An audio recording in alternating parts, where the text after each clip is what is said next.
Serginho Chapo, seja bem-vindo ao Esporte TV. Valeu.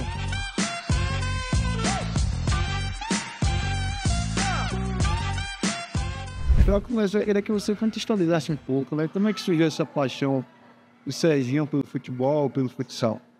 Então, acho que, assim, pelo futebol, acho que é uma coisa cultural, né? Acho que é uma paixão nacional aí. Todo brasileiro, ele nasce praticamente acompanhando o futebol, assistindo, né? Jogando. No meu caso, eu morei no Feira 6 ali, né? Bairro Universitário. E lá, engraçado que tem alguns estacionamentos, né? Que são questão da engenharia do bairro mesmo e tal. E engraçado que todos esses estacionamentos eles viravam pequenas quadras, né? Assim, o bairro ele não tinha quadra esportiva, só tinha na universidade. E a gente fazia desses espaços as quadras, né? Então a gente jogava ali 2 contra 2, 3 contra 3, 4 contra 4. Então assim, eu cresci muito jogando nesses ambientes, né? E assim, sempre espaços reduzidos, né? Que é o que, na verdade, define o futsal hoje, né? Então, eu acho que inicialmente surgiu daí, depois vem a questão da escola, né? Eu estudei ali numa escola particular onde tinha aulas de futsal em turno oposto. Então, desde os meus 10 anos de idade, eu comecei a jogar também na escola, né? A partir dos 14, aí eu comecei a jogar na universidade, né? O pessoal não gostava muito porque dizia que você é de menor, pode se machucar, pode ter alguma coisa e tal. Então o pessoal meio que me expulsava de lá. Eu falei, não, eu vou ficar aqui só sentado, só não vou jogar mais não e tal. Aí depois que os caras vinham embora, eu voltava, jogava novamente, né? Então, assim, eu sempre tive muito essa questão. Campo eu joguei muito pouco, né? Assim, até por questão de espaço, assim, e tal. E eu sempre priorizei muito meus estudos, né? Eu brinco que eu estudei numa escola de rico, onde o único que não era rico era eu, né? Então, eu tinha que correr 10 vezes mais. Não, eu tinha que correr 10 vezes mais. Então eu falei, não, se eu for atrás de bola aqui, perder de ano aqui, chegar em casa eu tô morto, né? Então eu gostava, assim, a minha questão com o esporte sempre foi muito de gostar, não para ter aquilo como profissão. Não, eu quero ser um atleta profissional ou alguma coisa do tipo, não. Isso aí eu nunca tive esse desejo, né? Os anos foram passando e surgiu a oportunidade de ingressar, né? Na UFES, assim, eu ainda fiz 2 vestibulares para administração, por conta de algumas disciplinas que eu não gostava muito e tal, e aí eu falei, não, mas chegou um momento que eu falei que tinha que decidir, eu falei, não, é educação física mesmo que eu vou fazer, eu gosto de trabalhar com esporte, eu gosto de lidar com isso, então foi o que eu escolhi, né? E aí, assim, a questão de você viver do esporte foi muito mais enquanto professor, né? Enquanto uma pessoa para estar mostrando pro pessoal ali o tanto de benefício que a prática esportiva ela pode trazer, e não como um atleta profissional, né? Assim, eu não me considerava bom para tal, né? Primeiro lugar. E segundo que, como eu te falei, a questão da escola eu priorizava. Então, foi muito isso, né? E aí, dentro da universidade, eu tive uma vivência como atleta, né? Atleta universitário, atleta amador, assim, que a gente não recebia dinheiro para tal, não tinha as condições ideais, mas assim, o ambiente em si, ele era muito formativo. Então, como eu falo assim, eu busquei sugar tudo de experiência que eu poderia sugar ali, porque eu sabia que aquilo lá na frente da minha formação como professor, aquilo ia servir. Tem coisa que você não vê no livro, você não vê no curso, você não vê em artigo, é na prática, é ali. Eu acho né? que o futebol tem muito isso. Né? Muito. É o que o pessoal fala de gestão, né? A gestão, ela não... você vai fazer um curso de gestão para atletas. Você cara, pode fazer para tentar entender os conceitos. Mas, cara, se você não tiver imerso naquilo dali, assim, não precisa ser só no profissional. Por exemplo, o amador, esporte amador, é um ambiente riquíssimo. Riquíssimo que, assim, eu vivenciei também. E engraçado que eu, no meu início de curso, era um negócio, uma história bem bacana, assim. Eu tinha um amigo que estava no Assis, e no Assis costumava ter muita competição, né? Interclasse, aquelas competições internas ali e tal. E aí ele, não, vamos lá para tu assistir o meu jogo hoje e tal. Eu falei, não. Eu comecei como torcedor e terminei como treinador da equipe dele, tipo, da arquibancada, porque assim, eu não aguentava ficar quieto, eu via as coisas. Eu falava, não, cara, tenta fazer isso aqui, vai para ali, vai para aqui, tal, tal. Aí no outro eu falei, vem, no próximo jogo tu já senta, tu já fica no banco ali sentado com a gente ali de boa, tal. Então assim, ali começava meu estágio como treinador. E eu lembro que, tipo assim, era muito engraçado, tinha esse amigo meu, que era do bairro lá, e tinha um outro moleque lá, pô, talentosíssimo. Só que ele ele era muito intempestivo, sabe? E aí assim, eu falei, pô, pra lidar com ele, pô, será que eu dou uma bronca e entro nessa dividida com ele? Será que eu tento, né? Então, ali já é gestão. Porque quando você vai para o esporte, você vai ter o cara que é um pouco mais introvertido, você vai ter o cara que ele é mais líder, você vai ter o cara que ele é um pouco mais egoísta, você vai ver o cara que sente mais uma derrota, que não sente tanto, você vai ver um cara que ele tenta colocar todo mundo para cima, você vai ter o cara que ele é um pouco mais, né? Enfim, então assim, eu acho que tudo aquilo ali, independente do espaço, seja escolar, seja amador, seja no profissional, né? Seja na aula com as crianças aqui que a gente faz, é da mesma forma, entendeu? E são quereres diferentes também, né? Quando você era daqueles que jogavam futebol na rua, descalço ou calçado? Cara, os dois. Tinha hora que descalço, tinha hora que calçado. Chegou um determinado momento assim que a gente olhava assim, rapaz, os caras já estão chegando mais forte, estão chegando muito duro aqui, vou botar meu tênisinho aqui e vamos embora. Eu quero assim mesmo, o cara vai crescendo. Não, vai crescer, não vou me arrebentar não, né? Não, pequeno não, pequeno era loucura. 2 horas da tarde, pisava calçamento, asfalto, terra, não tava nem aí. Mas depois você vai, opa, pera aí, o negócio tá começando a ficar mais difícil. Voltando, você falou de uma coisa interessante, esses espaços cultos que tem o futsal, né? E hoje parece que a gente, no futebol, falando até de modo geral, agora a gente está vendo isso com muito mais frequência. Essa questão de encurtar o espaço. Você é um cara que já tem muito tempo no futsal, já vem rodando como treinador. Como é que você enxerga essa adaptação, digamos, do futsal para o futebol de campo? Eu acredito que hoje, né, falando do futebol assim, é muito perceptível que o espaço ele está muito mais curto. O espaço está muito mais curto e o jogo está muito mais rápido. É simples. Se você pegar os highlights da Copa de 98, não tem muito tempo assim. Eu acredito que nós aqui assistimos a Copa de 98 já com um certo nível de entendimento. E aí você pega a última Copa agora e vai dar uma olhada nos gols, nos melhores momentos. Você vê, às vezes, o cara, na Copa de 98, o cara saindo lá de trás, construindo jogada, muito espaço, o jogo ele tem uma velocidade, pensa. Hoje, as equipes elas ficam entrincheiradas ali em 30 metros, 35 metros, e a outra equipe tentando atacar de forma rápida e tal. Então, assim, essa dinâmica do jogo eu acredito que ela mudou muito, né? E isso é muito perceptível. Um outro ponto é que o futsal ele faz o jogador ele ser mais inteligente. Isso é uma coisa que em todo curso que eu vou eu escuto e é uma coisa que eu percebo dentro das minhas atividades aqui, né? Os meus alunos que eles fazem futsal e fazem futebol, eles conseguem ser mais inteligentes, eles conseguem ser mais cognitivos, eles conseguem ter decisões melhores, porque eles precisam raciocinar em um curto espaço de tempo. Então você domina uma bola, você tem 2 segundos para tomar uma decisão. No campo, às vezes, você tem 3, 4, 5. Então, isso você faz um jogador ele ser mais inteligente, mais cognitivo, mais refinado, porque ele tem que controlar a força o tempo todo, porque o espaço é mais reduzido, ele não pode dar um drible tão longo, ele não pode dar um passe tão forte, né? Ele precisa ter uma percepção de espaço, se ele vai finalizar, se ele vai dar um passe, se ele vai dar um drible.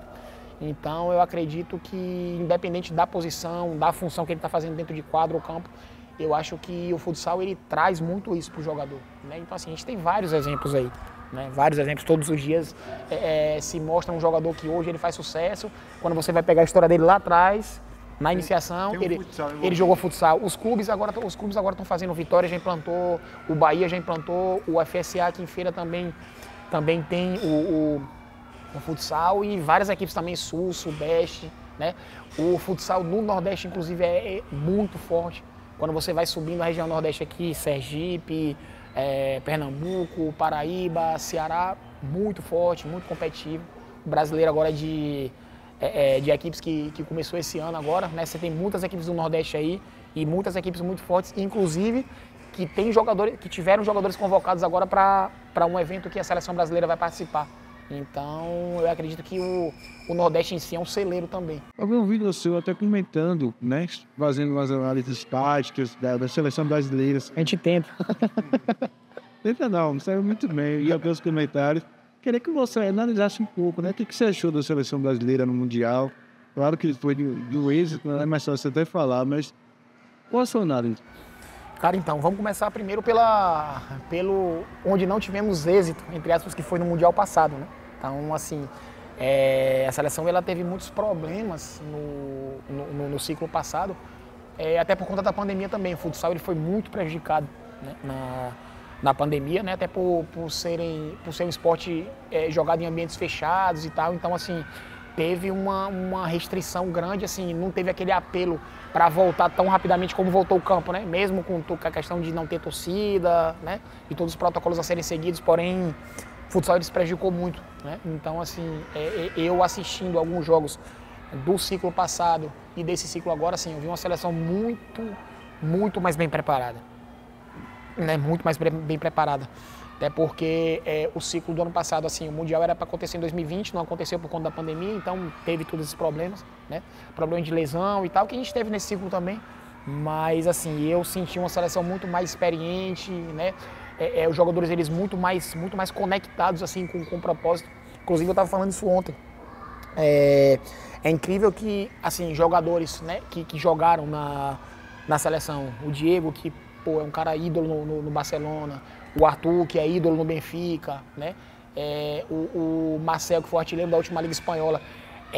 A identidade que esses caras criaram com a seleção brasileira, o nível, né, de comprometimento que os caras tiveram com a equipe foi uma coisa absurda. Para você ter uma noção, essa reportagem ela ficou famosa também. Um dos goleiros, o Roncário, ele pagou a multa para o Anderlecht, para ele ser liberado antes e ele participar de toda a preparação. Cara, você vê uma coisa dessa no campo, é inimaginável. É inimaginável, me desculpe, pessoal do futebol aí e tal, mas é inimaginável. Por exemplo, um jogador do campo não paga.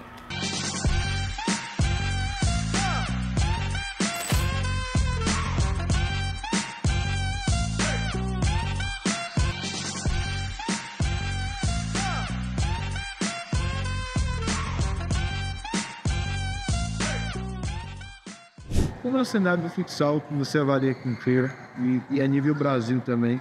Você me mostrou alguns vídeos, né, até no interiores. Você acha que em Feira falta abraçar mais esse esporte?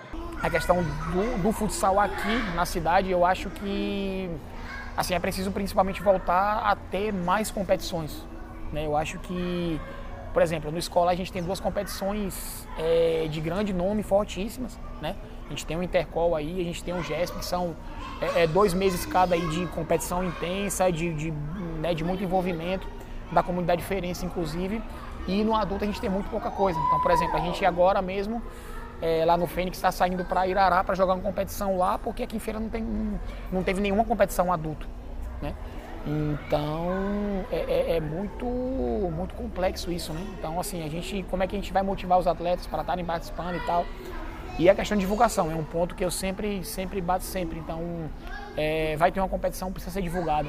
Precisa passar na TV, precisa passar no rádio, precisa ter transmissão. Então, porque assim, ajuda todo mundo, né? Todo mundo vê, os patrocinadores que estão envolvidos ali, eles vão ter a divulgação merecida, né? As pessoas que querem assistir, assim, óbvio que uma cidade com mais de 600 mil habitantes, ela tem muita coisa a se fazer durante a semana, né? Do que uma cidade de interior que aqui qualquer evento mobiliza boa parte da cidade ali. Porém, eu acredito que pode ser melhor, né? Pode ser melhor, pode ter uma visibilidade maior, pode ter um nível de organização melhor, né? A gente tem algumas praças esportivas aí que dá para fazer isso. Então, eu acredito que uma competição aí bem organizada, bem divulgada, né? Com uma, de repente, com uma transmissão bacana, eu acho que dá pra gente aumentar e elevar ainda mais o nome do esporte. O que é que precisa ajustar para o torneio? Ser treinador de equipes profissionais de futsal, quer continuar rodando? Quais são os seus planos até para o futuro? No futuro a gente brinca que o futuro a Deus pertence, né? Tem até um ditado que fala isso aí. Eu estou muito empenhado, né, no nosso projeto, do professor Alex aí, que é o da 075, né, que a gente tem o futsal, tem o vôlei, tem o baleado, né? A gente quer implantar outras modalidades de quadra também aí no próximo ano, né? E assim, é um projeto que Deus vem abençoando muito a gente aí, né? O pessoal tem gostado. E assim, começa pela base, começa pela iniciação, começa pelas crianças, né? E aí você vai fazendo com que todo mundo comece a tomar gosto pelo esporte, né? E estudar, né? Me capacitar cada vez mais, né? A gente fez aí o Magnus Academy 2023, fizemos novamente esse ano, né? Eu finalizei as licenças C e B de treinador da CBFS aí, né? Vou finalizar esse ano ainda a licença A, né? Que isso me capacita a treinar qualquer equipe no Brasil, né? E aí ano que vem, né? Arrumar dinheiro para fazer a licença Pro aí, que né, que capacita você a estar trabalhando fora do país. E assim, quando surgir alguma coisa, né, eu acho que a proposta eu não posso controlar. O que eu posso controlar é a minha capacitação, né, são os meus treinos, a qualidade do meu trabalho. E assim, e o que surgir, né, a gente avaliar direitinho, né, esse mercado futsal ele tem crescido, então assim, só existia a Liga Nacional como competição profissional, né, importante. Hoje a gente tem o brasileiro, vai ter o brasileiro da Série B ano que vem e vai ter a Liga de Acesso. Então, praticamente, você dobra a quantidade de oportunidades. E como eu falei anteriormente, o Nordeste, ele é muito forte também, né? Então, a ideia, né, é a gente estar se preparando, né? Estar capacitado, porque quando surgir uma oportunidade, né, importante, interessante, né, independente se for com iniciação, independente se for com adulto, com profissional, a gente desempenha um bom trabalho, que é isso que está ao nosso alcance. Sua esposa, ela vai participar aqui com a gente. Porra, cara! Me chamo Samara, sou esposa de Sérgio, que para vocês é Chapo, e vim contar um pouquinho da nossa história, que inclusive começou através da bola. Lá em 2014, quando ele ainda trabalhava no futebol de 5 para deficientes visuais, na época estava com a DVP, e fez um campeonato lá na minha universidade. Falar dele em específico e falar dele relacionado com a bola, para mim é sempre uma honra, porque quem conhece sabe, quem o vê, o presencia em jogos, treinos, seja qual for, vê o quanto ele é apaixonado por esse esporte, né? O quanto ele dá a vida, o quanto ele entra em quadra e faz tudo o que for ao seu alcance para poder ensinar, não só ganhar, que é como ele fala, que ganhar é uma consequência, mas o que esse cara aí faz em quadra, eu nunca vi ninguém fazendo. Parabéns, amor, você é um profissional exemplar e eu tenho orgulho de você. Um beijo. Foi forte, hein? Assim, acho que talvez o mais pesado, acho que de tudo, quem suporta ela, né? E, assim, para quem não sabe, minha esposa, ela é de outro estado, né? Então, assim, quando ela veio pra cá, ela não tinha nada, né? Só tinha a mim, não tinha emprego, não tinha familiar nenhum aqui, né? Então, assim, foi todo um processo de adaptação que foi complexo, né? No início, porque eu me lembro que em 2 dias da semana eu dava treino de 10 à meia-noite, né? Então, assim, muitas vezes quando eu chegava em casa, tipo, ela já tava dormindo, né? E assim, a gente não faz só por nós, né? Por nós próprios. Então, assim, a gente faz pela família, de fato, assim. E ela é a minha família aqui, né? Então, assim, eu tenho muito que agradecer, assim, né? Ela, inclusive, vai para muitos jogos, acompanha, né? Teve até uma situação que ela até teve uma torção no tornozelo lá de uma competição que a gente venceu lá em Lauro de Freitas. A gente ganhou o campeonato, ela pulou uma grade lá, saiu correndo. Quando ela pulou essa grade, ela torceu o pé, foi uma loucura, final de ano já. Mas, assim, eu tenho muito que agradecer, assim, por tudo que ela faz, né? Por compreender as ausências, por me mostrar às vezes também que não é só o esporte, né? Porque assim, eu sou um cara que eu sou aficionado, doente por meu trabalho. Às vezes eu esqueço, tipo, do mundo. Às vezes eu esqueço dela, da minha mãe, do meu pai, todo mundo, porque é uma imersão total. Para mim é imersão. Esporte é imersão e ela muitas vezes me faz entender que não é só aquilo. Porque assim, como eu falo, não depende só de mim. Então, assim, eu preciso, óbvio, fazer a minha parte, ter o meu nível de comprometimento, porém, não é só aquilo, né? Como eu falei, não depende só de mim. Então, assim, eu sou agraciado, né? Por ter ela na minha vida, né? Por entender, por apoiar, por valorizar, né? E por, tipo assim, abdicar de tanta coisa, né? Como eu falei, ela não é daqui, então ela veio através de mim e fé em Deus aí, a gente vai seguir trilhando muito mais coisa ainda. Para finalizar, Eu sou aluno do Chapa desde que a escolinha começou. E, é uma experiência fantástica pra mim. Porque eu nunca tive essa experiência e tá sendo uma experiência ótima. Eu quero que sempre isso continue. Chapa, ele é um professor que não só é reconhecido com os alunos, com as pessoas que reconhecem ele do futsal mesmo. Então, eu não tenho palavras para falar de Chapa. Porque, ele é tudo pra mim no futsal. Ele já é o meu próprio futsal. Hoje eu vim falar de Chapa, que é um super professor, muito legal, paciente. Agradecer a ele também, porque evoluiu muito. E de futsal não existe outro professor, o melhor. Essas ferinhas aí, aí é a fábrica de entretenimento, né? Esses moleques aí são fora da curva, né? Foi uma parceria, né? Que a gente fez aí através inclusive da mãe deles, né? Que dá uma força surreal pra gente no projeto aqui, né? Divulgação, vários alunos inclusive vieram, né? Através da divulgação delas, né? E assim, as crianças elas são fantásticas, né? Eu costumo dizer que criança não mente, crianças elas têm a pureza, elas têm a essência, né? De serem extremamente verdadeiros ali, né? E com eles não é diferente, né? Enzo, eu não vou falar aqui seu apelido, né? Que eu já coloquei um apelido dele. Ele é conhecido por colocar apelido em todo mundo, né? Eu falei, vou arranjar um apelido pra você, já coloquei, mas eu não vou divulgar aqui, tá?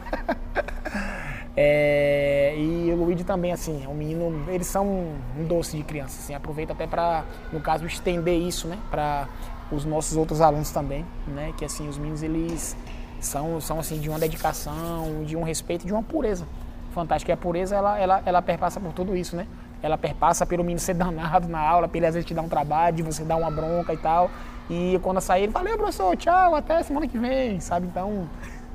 eu sou apaixonado por trabalhar com criança por conta disso, né? Porque assim, ali é a pureza, é a essência mesmo da vida e assim, e a gratidão que eles têm é uma coisa, né, incrível. Hoje eu tenho um aluno que os caras já são formados em universidade e tal, já estão seguindo a trilha deles aí, às vezes a gente se encontra, os caras já barbado, não sei o quê, com filho e tal. Eu falei, caramba, velho, tu foi meu aluno no 6º ano, velho. Que merda, tô ficando velho mesmo, né? Alex foi aluno de Alex ali, né? Que tá ali assistindo a gente, né?